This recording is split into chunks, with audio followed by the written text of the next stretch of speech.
Hey everyone, it's Chris and Dean from GamingWithSwag.com again, and we have a very special video for today. We have Port Royal, a re-release from Steven Jackson Games. Yes.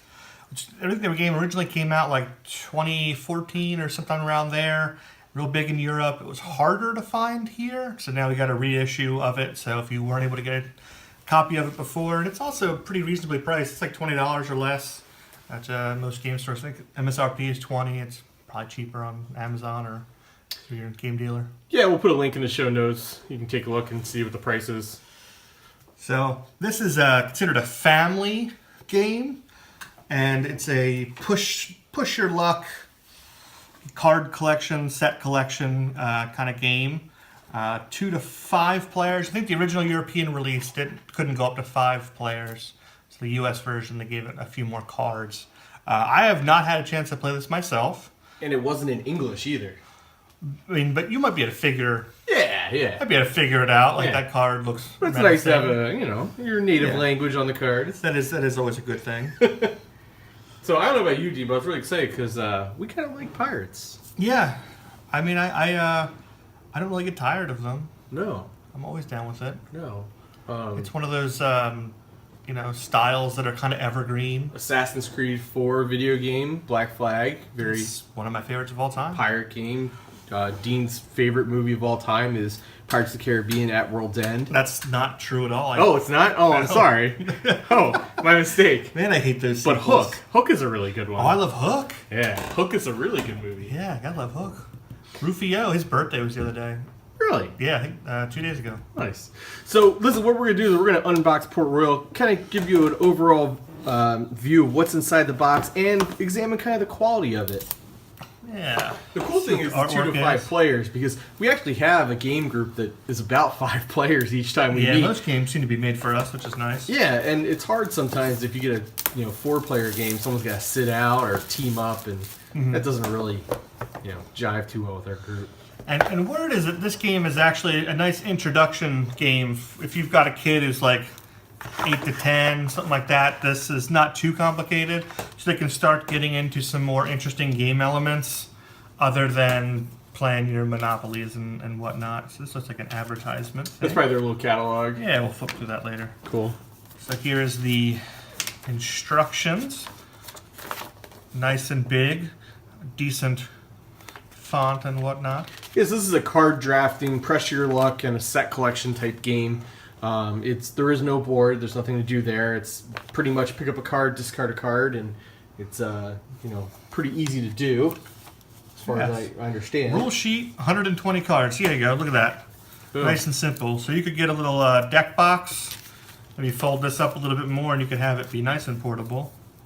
Which is good because there's not much more room on my shelf. Yeah, or you could jam another small type game in this box because there does seem to be ample room.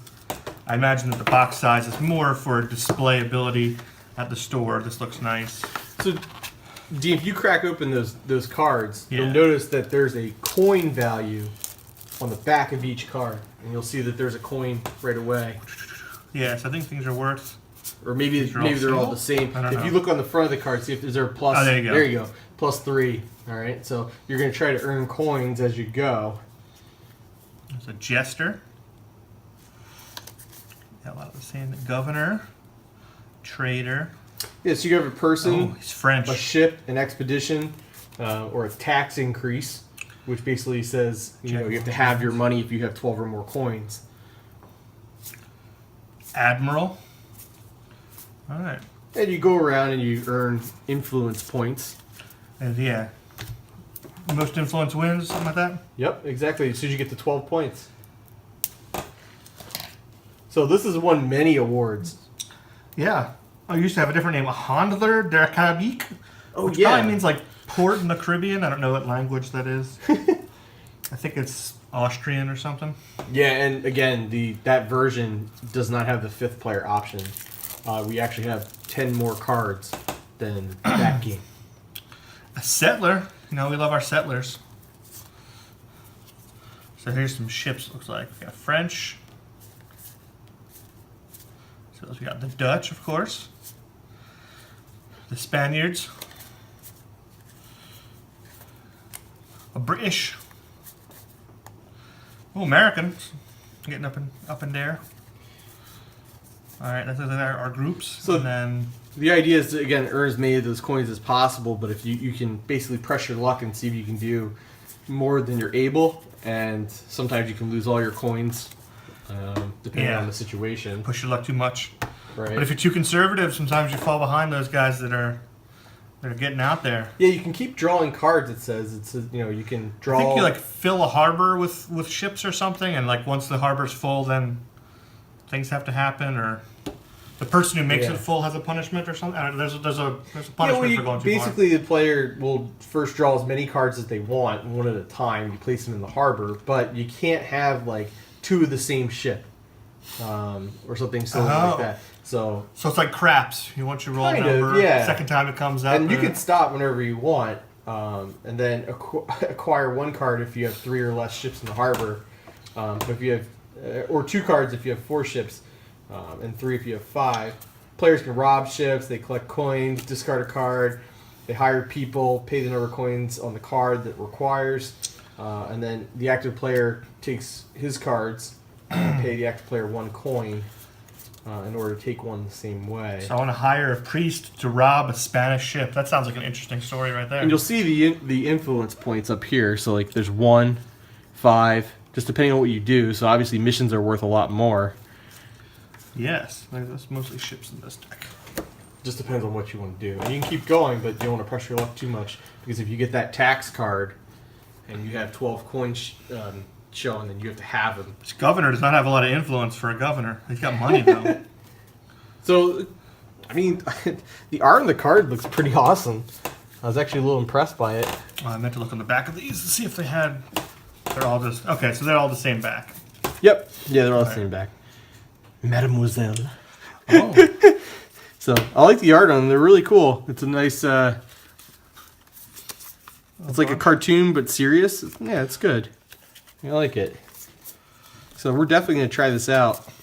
It might be a good little filler game. I think it's like 20 to 50 minutes to play. I imagine once you learn the rules, you're probably closer to that 20-30 mark. Oh yeah, I can't see this taking too long because. Or if you got people like our friend Bob, who takes forever to waffle on decisions, then maybe it takes 50. And honestly, with a pressure luck type game, this will be hard for him because he's got to analyze, man. Yeah, it's true. Got to analyze. So that's cool. Yeah, I like this one a lot. That's good. Yeah, there's the tax increase card. So if you get that going, if you have 12 or more gold, then you have to have. So it's not great. Tax collectors. It looks like there's only 2 in the deck. I think there's more mixed in. Oh, is there? Oh, yeah. There's at least 4. Never mind. But they're different conditions. Oh, that one's for swords. Yeah. Yeah, because you earn sword power for ships. Ah, all right. So yes, Cool. So we'll play this and put a review up. See how we like it. I think it'll be a good introduction game because I've gotten into a lot more games, but I want to see if I can get my wife to play some things. So some of these games that are a little bit easier to grasp might be a good bridge to some more serious gaming or playing more than just like party games. There's America. America, yeah, they're in there. They're pirate on that America ship. It's cool, man. All right, cool. Well, yeah, we'll link in the show notes to a review as soon as we get done playing with our group. Looking forward to it. The quality of the cards is really good. They have a nice glossy finish to them. They don't feel flimsy, like some of the cheaper games are. It probably wouldn't be a bad idea since it's primarily a card game to put these in sleeves. Get 120 sleeves and then play with them that way. Imagine when you're playing, you probably don't really have to shuffle these, so they would probably hold up okay. But a deck box, if you're not going to keep them in the original box. Yeah, I'm just thinking like our Catan cards, like how grody our Catan cards are, like because we keep exchanging them back and forth. That's but true. I don't know because it's primarily a card game, not really like a draw game. But I just buy a copy of the game. You're right. Putting all the sleeves on. I know Brad likes to put his stuff in sleeves. He does. Yeah. We'll see He protects if he loves this game or not. Yeah. Gonna wear on those cards. Cool. Well, yeah, we'll post a review and a link to the show notes. We'll also place a link in the show notes of where you can buy this. Thank you, Steven Jackson Games, for sending it. And we will definitely be checking this out this week.